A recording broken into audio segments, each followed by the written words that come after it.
Yeah. There you go. Perfect. Hi, Good to Karen. All right. Nope. You're off again. Hi. Can you hear it? Can you? I can barely hear you, Linda. Oh, I'll talk louder. Oh, okay. I'm here. Can you hear me now?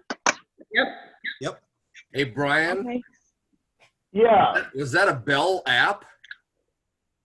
it was a rotary bell on YouTube. Oh, wow. You need this app. Can you hear it? No. That's great. I actually ordered a bell, but it's being engraved and it's going to take a little time. So anyway, Karen is our speaker tonight, and I'll let Linda's lined this up, so I'll let her tell us a little bit more about and introduce Karen for us. I'll read her bio. I came across Karen. She's running for Congress, but that's all I'm going to say politics-wise. But she's really doing some really cool stuff. So I'm just going to read the bio that we kind of put together this morning. She's a native of New Mexico, a member of the Navajo Nation tribe. She is also a mother of 8 and a small business owner with her husband in 2 counties of New Mexico, as well as on the Navajo Nation. She's passionate about her home state of New Mexico and in particular her Navajo Nation. She lives in northern New Mexico within the sacred Chusca Mountain area. I don't know if I said that right.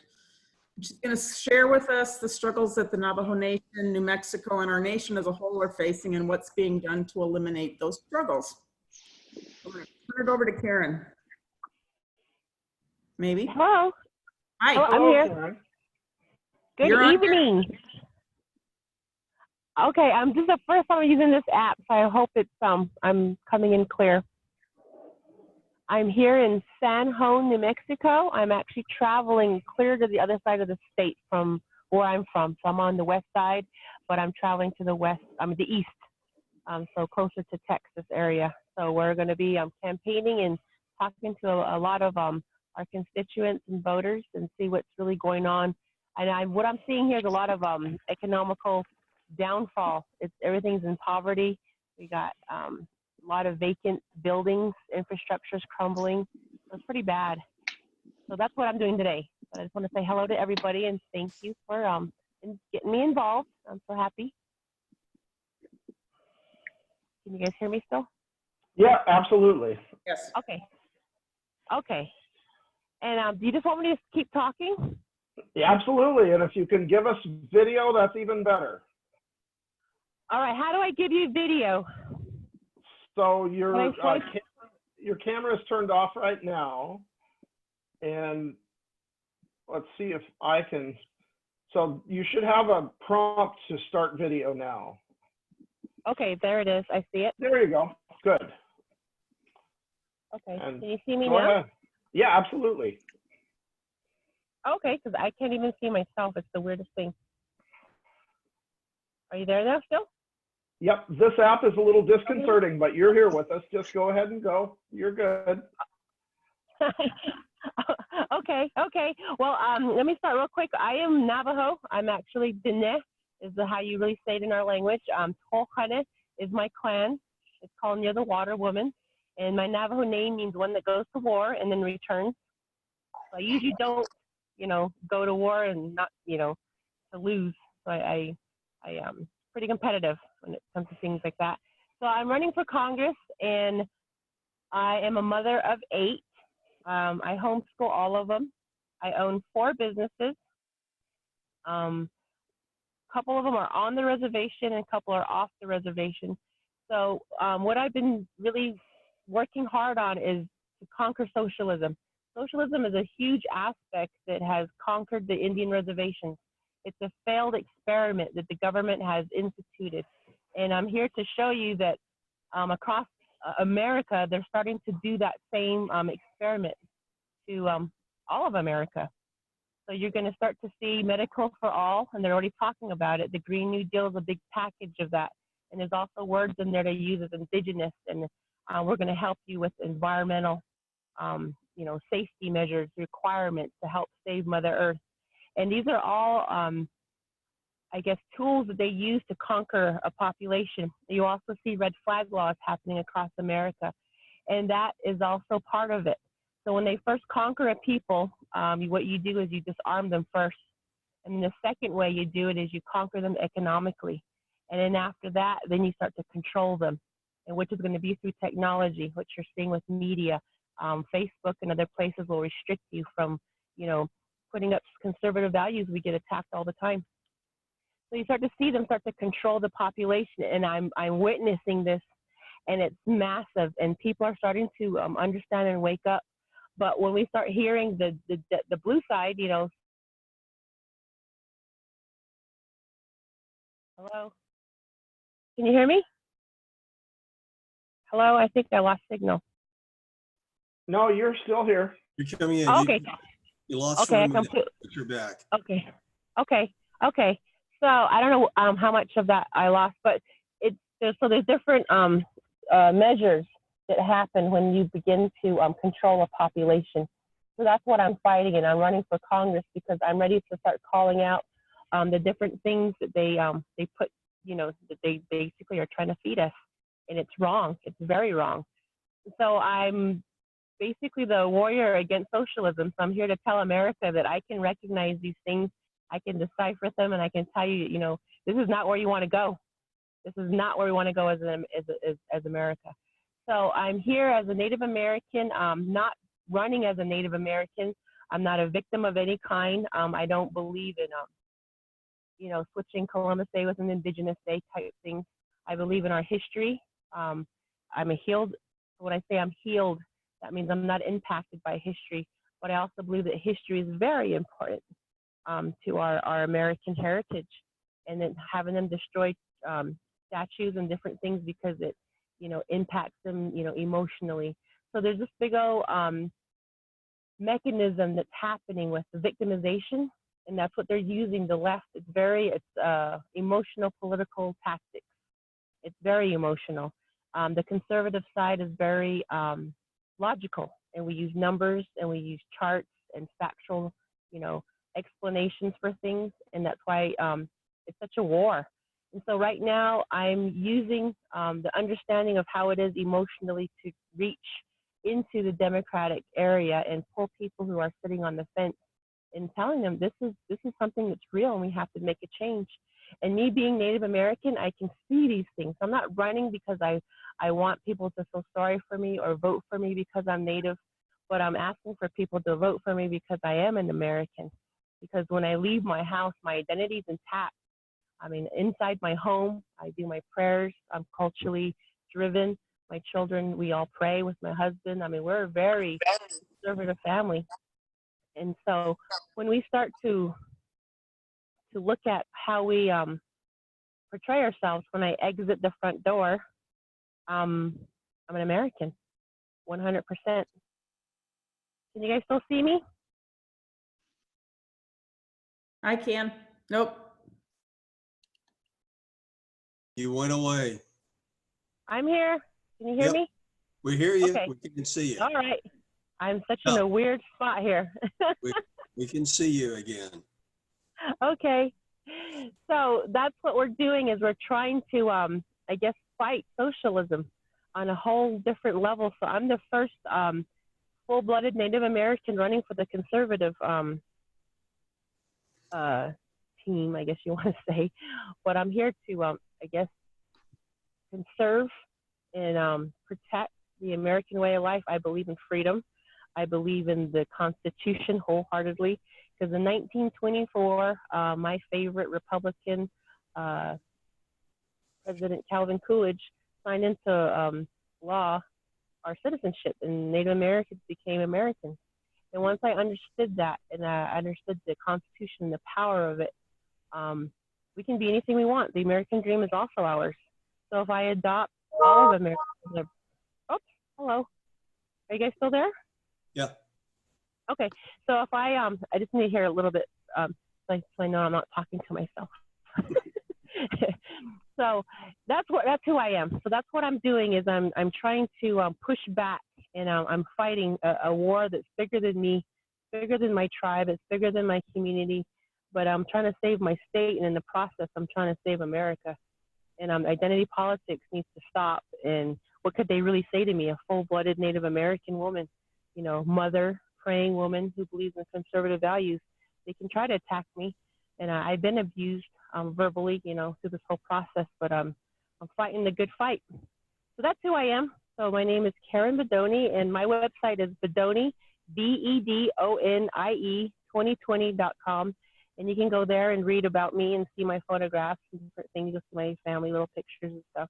But that's who I am, so I can answer any questions if anyone else wants to ask me anything. Hey, Karen, can you talk about the challenges that are facing the Navajo Nation? Especially Yeah, definitely. children? Yes. Well, I homeschool because the education system is in the toilet. It's horrible. They have mostly computer programs that they sit at, and they do these little testing things. It's all about the numbers. It's all about the test scores. The teachers have forgotten how to teach. So kids are very soft. They can't think for themselves. They can't communicate. They can't do the basic human, American hardworking skills that we should have to enter the workforce. They don't have it. They don't. So I pulled all my kids from school and I began homeschooling them. And we did a business module. We built our house from the ground up. My kids all know how to lay concrete, shoot, foundations and different elevations. We've done plumbing, framing, of course, electrical. So, and I was a welder by trade, so construction was my background, and me and my husband.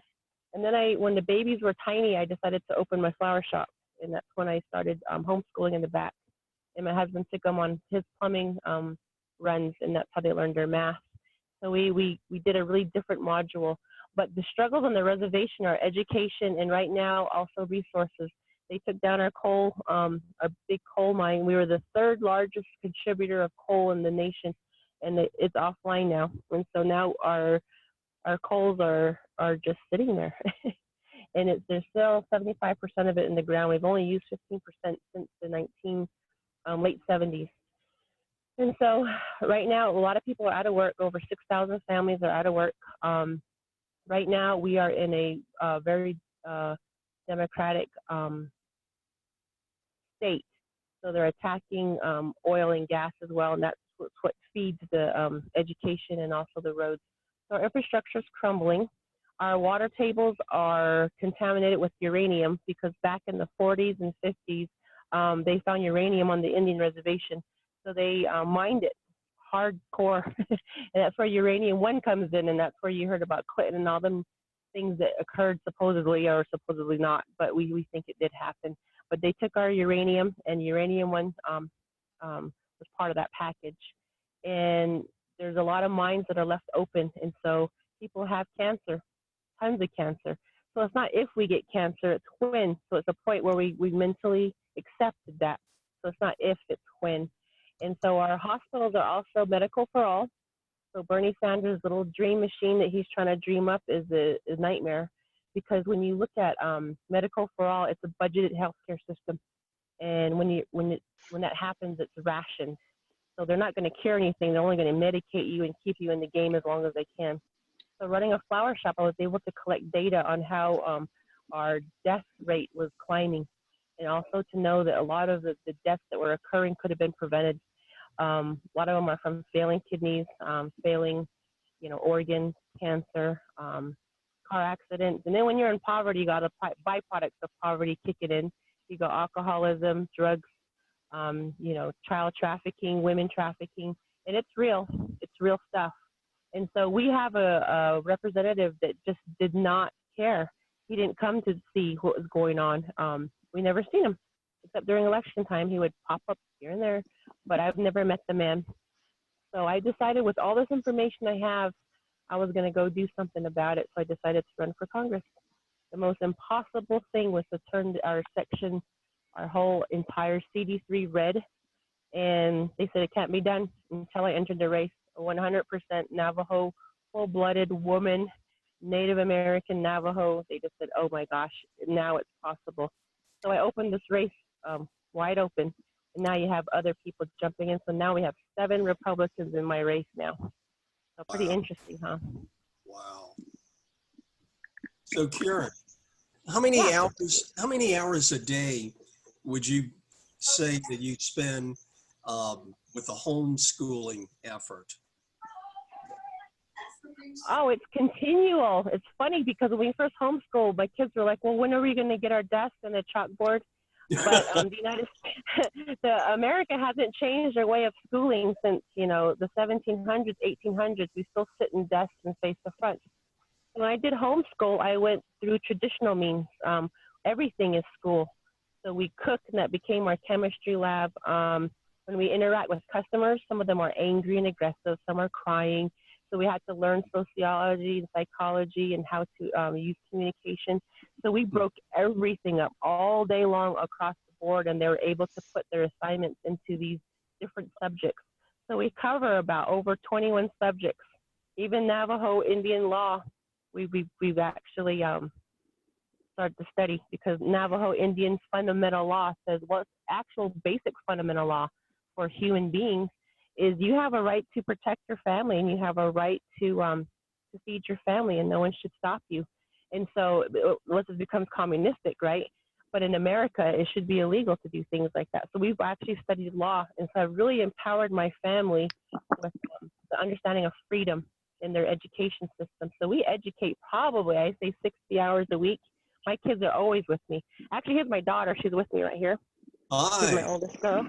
Oh, she's very She's my funny. oldest, and she's learning. She's learning the political structure of America and how it works. Good, good.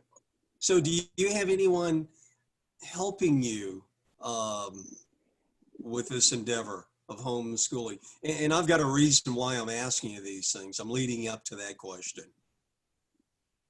Okay. Yes, we do some computer programs when it comes to science, like the real in-depth stuff, so they can pass their science exams. I do have a tutor, and I do have a couple of friends that are certified teachers, and so they come in and help me. And then the textbooks and stuff that we purchase all on our own. But we did do a couple of internet schooling things that we purchased. It's Sure. okay, but they'd rather do something, hands-on.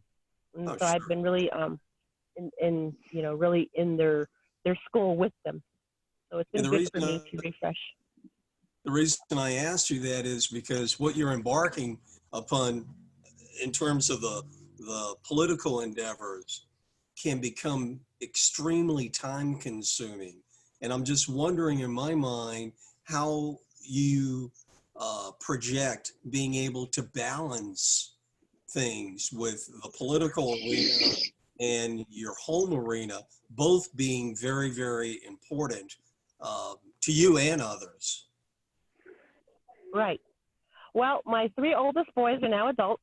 One's actually in college at Durango. One is owning his own business. So, and my daughter right here, she'll be 18, so she's about done now. And I have 2 more right behind her who are juniors in their homeschool. So by the time this election's done, they should all be through school, except for the last 2 small ones. We have a 5-year-old and an 11-year-old. So my mom's going to take over homeschooling for them along with my husband. But we're going to go back and forth, and I'm going to do the best I can. But I have 2 more, left in the back. But right now, all my kids are pretty much taking over the businesses, and they're running. How large is the Navajo Nation where you Oh, are? to drive across it, it's about, you have to drive, it's about a 4-hour drive to drive completely across it, up and down. Wow. It's big. And we have, from the 2010 census, we have over 350,000 registered Navajos. But then again, in 2010, I wasn't part of that numbering. So I think it's probably like 500,000 by now. We're a big tribe. Oh We're my God. huge. Mm-hmm. We have the largest tribe in America, except from the Cherokee, but I was about to say, don't we're big. Cherokees out. Mm-hmm. Okay. And you can only be part of our tribe if you're have a quarter blood quantum in you. Other than that, anything less, they don't count you. Okay. Yeah, Cherokee's a little different. Yeah. If you can just prove it, I think in Cherokee kind of counts everybody. Yes. Yes. All right. Thank you very much. Very interesting. My hat goes off to you. You. Ms. Baldhead. So Karen, talk a little bit more about, you know, what you're facing with the women and children and the trafficking. I know that's a big in a lot of the reservations right now. Right. Okay, well, the Navajo Nation is it's fee land, it's federal land. And so the police there are contracted through, I guess, the state. So they can only arrest tribal members or other Native Nation people. But anyone that's not Native American, they can't get arrested there. So they have to be taken off. So if you're so far on the reservation, the police won't really have much to do with you. So it's pretty interesting. So if they have out-of-state plates, they just kind of let them pass on through. But what they weren't seeing is that people were disappearing, and no one said anything. And see, running flower shops, everyone kind of said, "Oh, you know, she's just a lady in an apron, you know, with her kids, and she's in the back making flowers. No big deal." So, but what I was doing, I was collecting data, and after the 100th, I guess you hate to say corpse, female corpse that came through who was under the age of, 30. And I started to realize something is wrong. So usually it happens in waves, and I can actually put a graph to it. But the women's bodies were coming in usually after the winter. When the spring comes, the bodies will thaw. So some of them will get pitched off the canyon. They'll get thrown out, at different areas. Or their bodies will be coming in from California, Phoenix, Tucson, El Paso, Texas. And so you start seeing what's going on. And I would raise these flags, and no one really listened. They go, "Oh, Karen, you're just being dramatic now." But when you look at them and you ask the families, how did they pass? And they say, "Oh, she was murdered," and no one would do an investigation, or she was missing for, so many months, and then they found her body. And it was a reoccurring explanation. And also children on the reservation, there are no adoption agencies. So when you start to think about it, we lost probably 500,000 children that we can think of, because there's no adoption agencies. And once they get taken out to the state, they get lost. And if you try to track them, the state will tell you, "Well, we don't keep those records, or we don't allow those records to be released." So we've lost so many people. And so I started to try to track, and that's when you start running into roadblocks. And you keep thinking, but this is the state, so how can they be doing things like this? So it really raises a lot of questions. So I'm so glad that our President Trump initiated an executive order to look into this, and also Mr. Barr, when he came through. I'm so excited, because now there's some light shed on this matter. But yeah, it's real stuff, and no one's really saying much, because right here too in New Mexico, we have Zorro Ranch that popped up, and then you had another Islamic or some kind of Muslim camp that was up towards Taos. They had these little kids trapped in, and they were trying to teach them how to, I guess, become terrorists or some sort. But these are all in my district, and it was just mind-blowing. So after Epstein, I guess, got caught and everything, no one talks about Zorro Ranch. It's just sitting there, and it's still open. The people are still working there, and we haven't seen it get, the FBI hasn't gone in there yet. So it's a big question that the locals have here. Well, on the reservation, who conducts criminal investigations? Usually it's the tribe until it's really bad, like murder or certain scales. If it's really bad, then they call the FBI. The FBI takes so long to get here. So then by then, it's whatever evidence should have been, picked up is completely gone or contaminated. So there's no mechanism for the state police to intervene until they get there? There can be. Yeah, but the state police is so far where no. There's kind of overlapping in emergency instances, but no, it goes straight from the tribe to the FBI, and the FBI won't come in unless they really have to. So they kind of let us just float and, fail on our own. Well, so with the tribe, I'm sure they get training, but what type of training is available for law enforcement in the nation? They get pretty good training. The problem is we're in such a poverty-stricken area that they can't keep so many officers employed. because everybody has a record. Oh So my, they can't. So they try to recruit in, but half the recruits can't make the police force, and it's ridiculous. So you're seeing a failing system, and this is socialism at its best. So are there yeah. language problems? Say that again. Are there language problems? Yeah, there are. Well, back in the, when we first were assimilated, I think the third generation in, they were still getting beat inside the boarding schools. Every time they said their language, they were getting tortured. Their mouth, with soap, they were getting whipped. It was crazy. So my grandparents actually decided not to even teach their children Navajo language, and it was really difficult. But for me, we are trying to grasp it back and go back in. But it's really interesting because the Navajo language is completely, it's a whole different way of thinking and speaking. For us, English is actually talked backwards, and Navajo it's a very descriptive language. And so it's funny because sometimes I get words mixed up. Even when I'm thinking, it comes out weird. So I'll get tongue-tied once in a while. Well, my husband is fluent and he thinks in Navajo, then he has to translate into English. So he sounds like he's not intelligent, but he's actually probably one of the smartest people I've ever known. Wow. I know that with the language, with the thinking. Hi, Karen. My name is Ute. I'm American, but I'm original from Germany, so this is why I can understand this twisting the languages. Yes. Yes, it's interesting. Sometimes they sound like Yoda. I'll actually put the different words in different areas, and I know my kids will laugh at me. They say, "You sound like Yoda." But, yeah.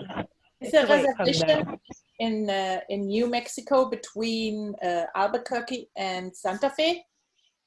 Say it again. Is the reservation you are in New Mexico between Albuquerque and Santa Fe? Oh no. Our Navajo reservation is basically the whole four corners where New Mexico meets Colorado, Utah, and Arizona. Okay. And most of it is in Arizona, but we basically sit on the four corners of all those states. Okay. Okay. Is your dental clinic, the dental clinics of the Indian Health Service, is that problematic also? Because I know several people. Yeah. I'm a retired dentist, and I know several people that were friends of mine many years ago. Of course, we're older now, but many years ago, spent time in the Indian Health Service, and I actually spent a little time in school out in just out of Kayenta, Arizona, on the Navajo reservation at a church related dental clinic. But how are they helpful? I mean, the Indian Health Service dental service, or is that a problem also? It's a problem. You're looking at a 9-month waiting list, but then your tooth are outside of your head. And they just basically pull because you can't save certain teeth. Root canals are very, very common if they'll get you in. Yeah, it's bad. The dental is bad. Eyes are bad. 90% of all Native Americans on our reservation wear glasses. See, mine are pretty thick. Can you see that? But our eyes are horrible, and so also there's probably a year waiting list for eyes as well. But they don't pay for glasses anymore unless you're, super poverty-stricken and an elder. So there's different requirements for that, but they only help the really bad ones. But yeah, is there any priority for children or anything, or is that how does? No. Okay. They try to do fluoride and different things like that, and how they paint their teeth and coat them. But other than that, nope. It's just one big waiting list. And usually, because I have a family of 8, only 2 can be seen for your family this year. So pick the worst ones. What? We have to find ways for us to get that paid. So that's why I started my businesses, so I could get my kids the health care they needed, because it wasn't possible to get it from IHS. Do you have any casinos in your area, and can you comment on whether they're helpful or negative, or how that fits into anything? Right. Well, our casinos are also controlled and owned by our tribe. Now, our tribe doesn't give out any kind of, I guess, payment to its members. We're just too large, and there's no way the casinos could even, dent the need there. But it's just a self-supplying entity for the government, Navajo Nation government. Our Navajo Nation government has been restructured back in the 80s to mimic the United States government. We have corruption just like the United States government. And what you're seeing is if there was a prison and the prisoners eventually grow into the people that run the prison, and then you have a warden that becomes, and so you start to see this mechanism start to happen. So basically we're patrolling our own. We're also corrupted and taking from our own, and it's crazy. But yeah, the casinos have nothing to do good, even in a socially, economically, morally, they're just not any good. If we could harness economically, we could, but our casinos end up getting overrun by our own people. And they're also, gambling becomes another mechanism of the byproducts of poverty. So you see, alcoholism, drug abuse, gambling part of it, domestic violence, those types of things. So it falls right in the same category, but it's controlled and operated by our government.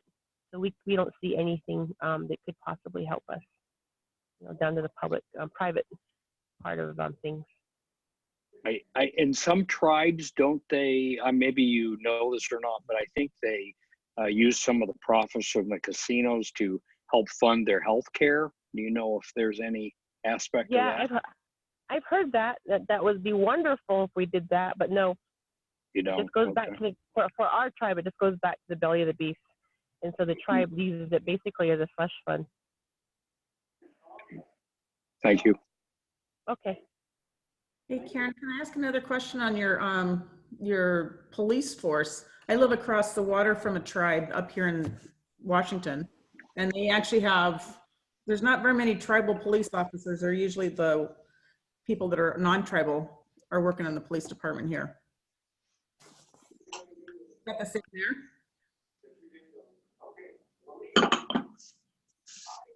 Do you want me to repeat that? Oh, yeah. I got the part about where they had non-natives working in the police department.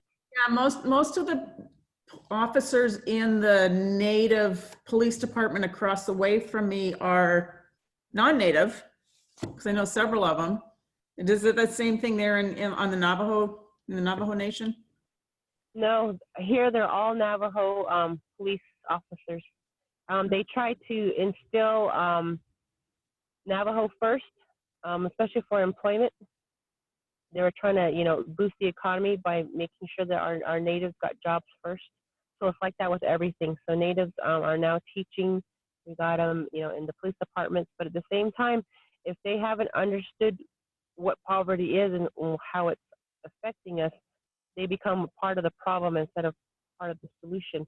So no, we have hardly any non-natives. If we do, it's because they're married into the tribe or some sort, and that's the other way in. You can get employment there.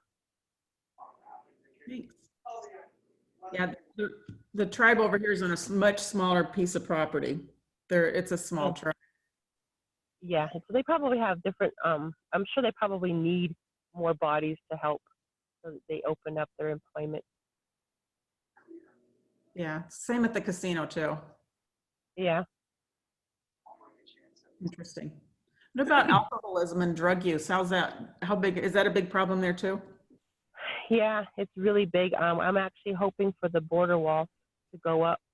We see tons of drugs coming in, meth, opioids, and it's really injuring the people. And I could probably say that it comes in because our roads are wide open.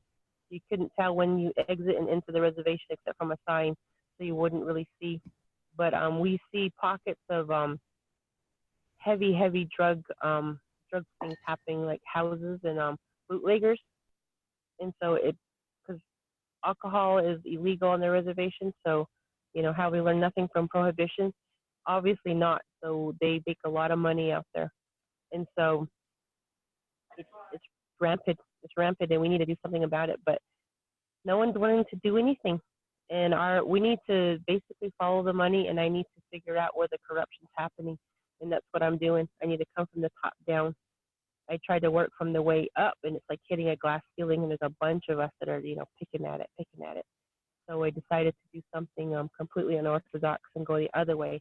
But at the same time, it's just not about the reservation. My state is in great need. So I went outside the box, and I can see so much happening on the state level. And when they're trying to fix these problems, I'm like, wait a minute, we have that problem, but more severely. So now it's become socialism's all over, that Indian problems are no longer just Indian problems. They're now, Albuquerque problems. They have crime, they have drugs, they have trafficking, they have homelessness. They have everything we've had all this time. And now it's becoming rampant. And so now they're finally thinking, wait a minute, what do we need to be doing? And so it's not just Indian problems anymore. Now they're becoming state problems. So education, do you guys have does the Navajo tribe have their own education or school system? Or do they go out? No, the state's supposed to be doing that. They have, the counties handled that. But then again, it was oil and gas that was funding the education system. So because they cut oil and gas, I don't know where the funding is going to come from. But because our coal was the third largest in the country, and plus our oil and gas reserves and other things that we're doing, helium and different things, our Navajo Nation was the top 10 tax-paying entity to the state of Arizona and New Mexico. Now, since our stuff went down, I don't know what New Mexico and Arizona, if they're going to feel that hit, because they don't get our tax dollars. It was supposed to be a loop, and then it goes into their education system, and then their education system was supposed to kick in at the county level to provide schools for us. Now the cycle's broken, and I don't really know what's going to happen. I think we're going to hit a really big shortfall in the next 2 years. What about how many kids go on to secondary education or trade school, or once they graduate high school? A lot, actually. A lot of us are proficient in what we do. I'm a master florist. I was a certified welder. My husband's probably one of the top plumbers in the state. A lot of my friends have graduated. We all gone to school. We're very proficient and educated. So it's not like that we're not educated. It's just there's no jobs. So when you come home from school, it's like, what do you do? So you got people with business degrees running around with no jobs. I'm like, well, you got to build your business. And they don't understand that. You have to make your own job. And that's what I did, is I built my own business. There was no job for me. So that's the problem with them. But we have a lot of educated people. We have doctors coming out, lawyers. We have a lot of educated people. Does the tribe fund scholarships if kids want to go on to secondary education? Yeah, we have scholarships, Navajo Nation scholarship. It's hard to get, though, and it's also who you know, not what you know. Okay. And at the same time, it's not a bottomless pit. It's the top. Whoever gets it, the cream at the top, that's it. But yeah, there are scholarships out there. Yeah, the Swinomish tribe will fund any kid that's Swinomish that wants to go to college. They'll fully fund it if they apply for it. Yeah. So that's how most of our tribe has been educated, is through resources like that.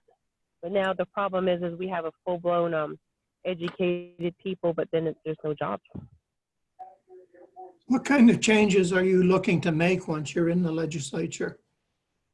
Well, I'm thinking of an economic boom that needs to happen. I've helped start 20 businesses that are not mine, including mine that's 24, but people who did just that. What I'm talking about is build your own business and make your own pay. Right now, when the money comes down from the government, we can't bid. I mean, we do, but we never get any bids. It always goes to some outside entity that has lobbied them. And so it's very crooked and very corrupt. But if we can tweak it where now, because our people are educated and experienced and proficient in what they do, now they can't spend the money unless they spend it with Navajo-owned businesses. So this is what I'm looking at, is what if you tweak the funding where they can't touch it unless it's actual, a business that's from their tribe. So then they start looking for people to spend this money. If not, their money just sits there. And it's funny because they will spend that money. They will find any way to do it. So I've been after a consumption report for the past 6 years because we are spending billions of dollars on, I don't know, who knows what. And they won't show it to us. And they say, oh, it's not public information. But if they're spending, you know, $500,000 on carpet or, you know, office supplies or, you know, travel agencies, then we need to be building businesses around that to catch all that money. Because right now it's just going out. So there's no trickle down effect. It goes from the government and it goes out. And at the same time, we have to start to tweak those policies because the money's already there. So I'm not going to pull more money from taxpayers, but we need to make it more efficient. We need to make sure it hits. So I was here at Tucumcari too, and this freeway is amazing. I sat here and counted trucks and cars, and these freeways were built around these communities, and it just killed them. Now they're sitting here, and no one pulls off these freeways because now cars are more efficient, and so they can't get any. All the little diners are now, you know, dormant. People aren't eating in them.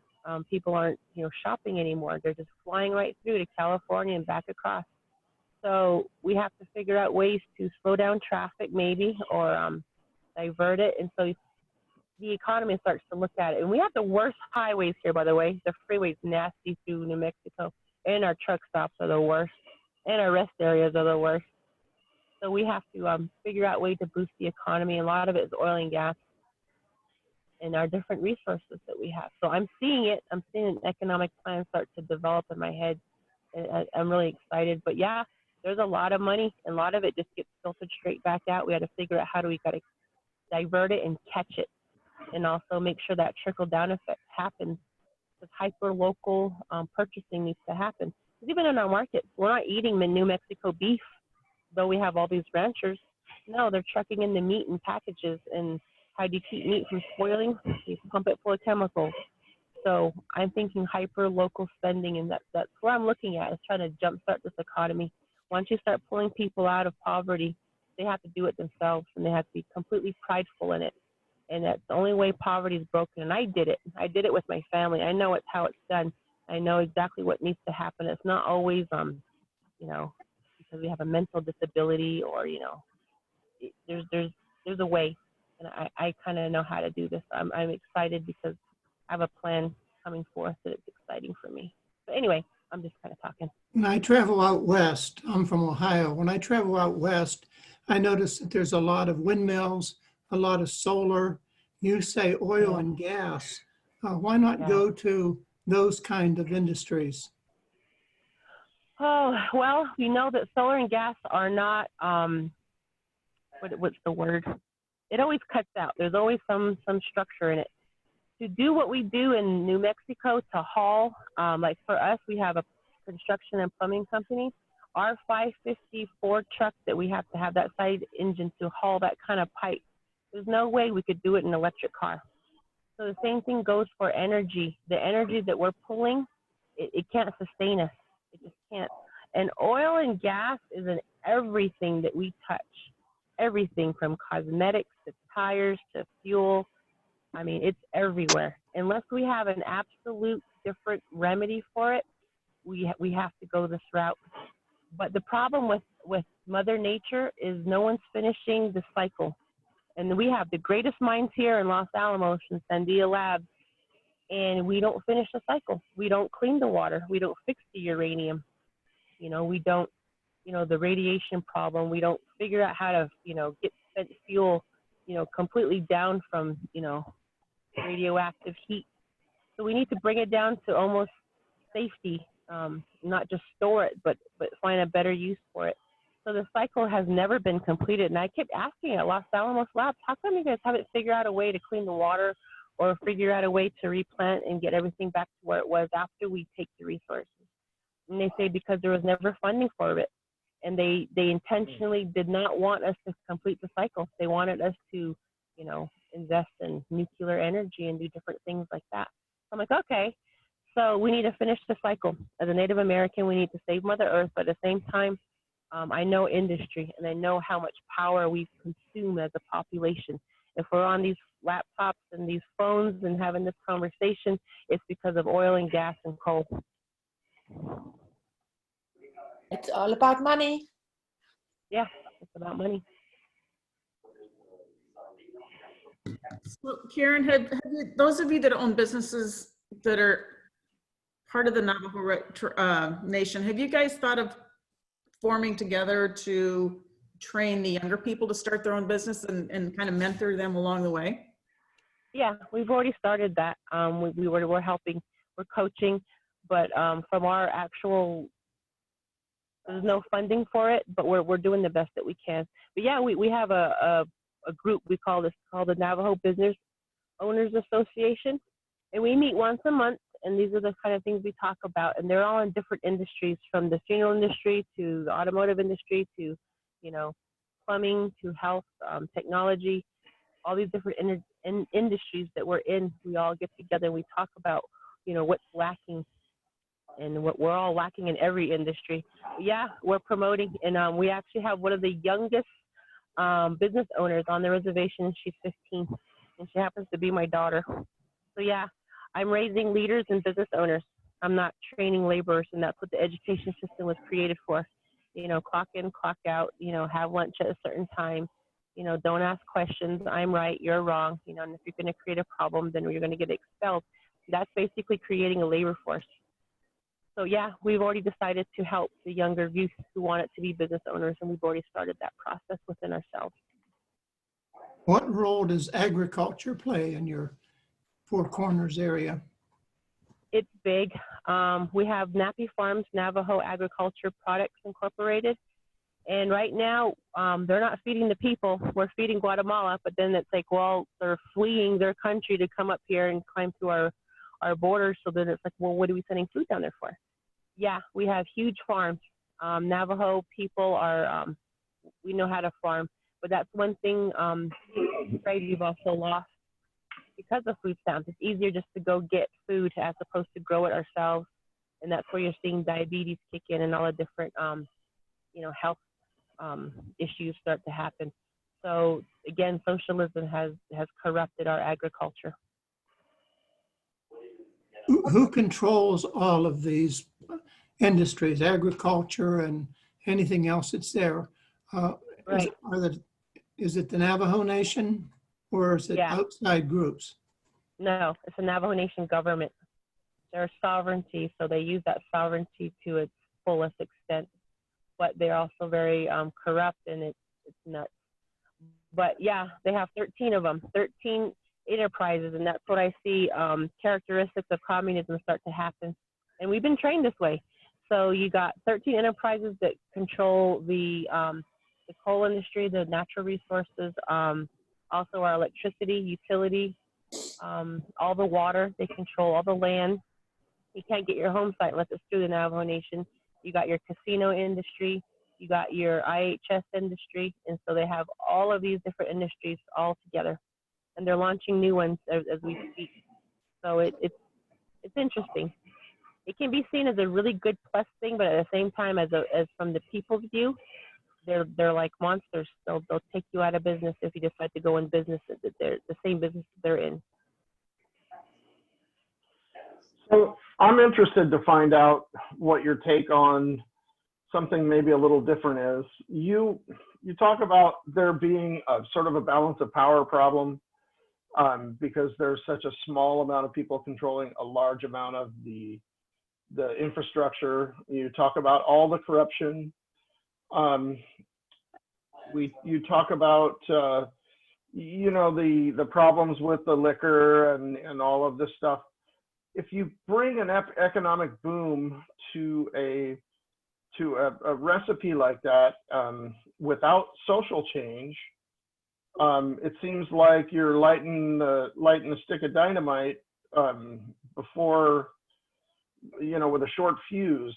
So what do you think you've got in the hopper socially to change, you know, what's going on with the people?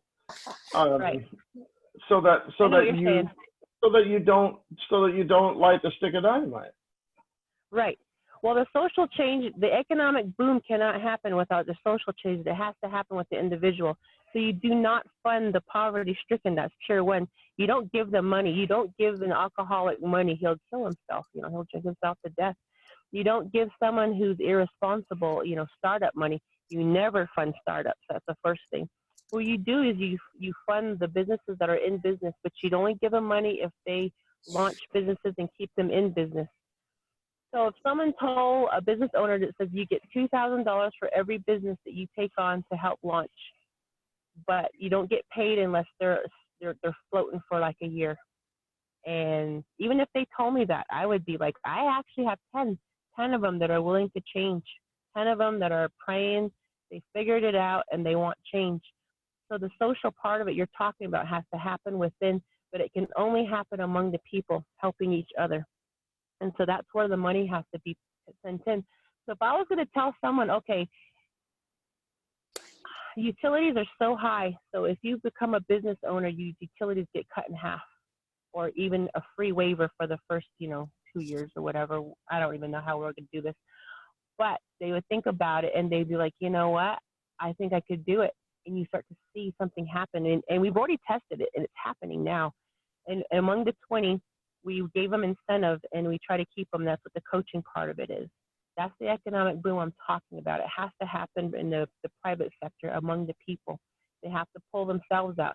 So if someone doesn't want to help themselves and they just want to sit, and drink or, eat Cheetos and whatever, then let them sit there. But I do like Trump's, how he says, well, give them a box of food. My thing is the food stamps are so enticing. They can buy Starbucks with it. They can buy Monsters with it. They can buy so many things with it, and it's so ugly. But what Trump was saying is that he would give them a box of food. I'm like, what if you just give them ingredients for bread? The basics, where it's so boring that they want to get out of it. That's where you start to see social change, and it has to be done in that manner. Also, our traditional means, we are very conservative people. We're also very respectful. So, but the aggression part of it is something that has evolved over the, so many years. But yeah, I see what you're saying, but I also see a way through it, and it's something that has to happen among the people who want to make a change. And so you don't give money to the first tier. That's what socialism does. They always fund the, the ones that are struggling the most. You don't qualify for food stamps.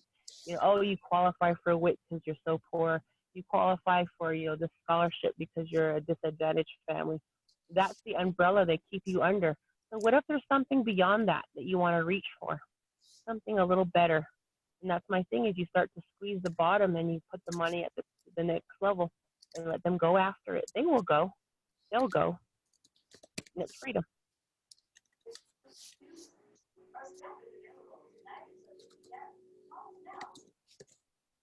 Hello? Is anyone there? Yeah. Yeah.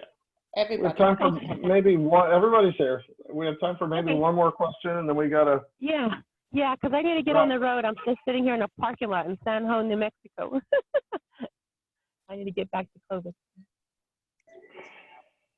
I have a question, because when you say they have so much farms, on the other side they have a lot of oil and gas stuff going on.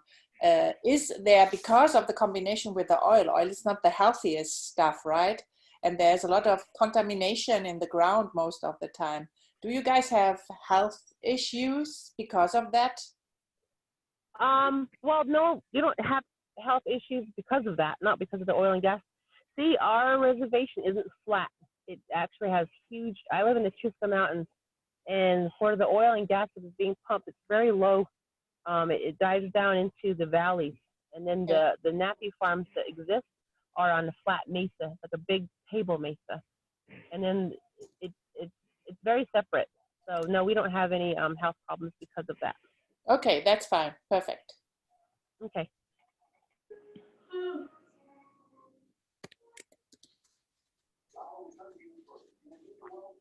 Okay. Very interesting. Appreciate your comments and your points of views.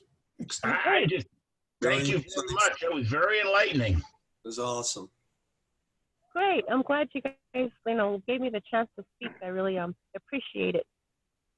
I would definitely vote for you. Oh, thank you. Me too. That means a lot. And where are you from, all of you? All over. Yeah. I'm from South Carolina. Texas. Oh, wow. I'm in Maryland. Georgia, Virginia. Florida, California, North Carolina, All over. Minnesota. Wow. California. Ontario. Okay. We're from all over, but none of us are New Mexico. Amazing. Okay. Well, I'm on Facebook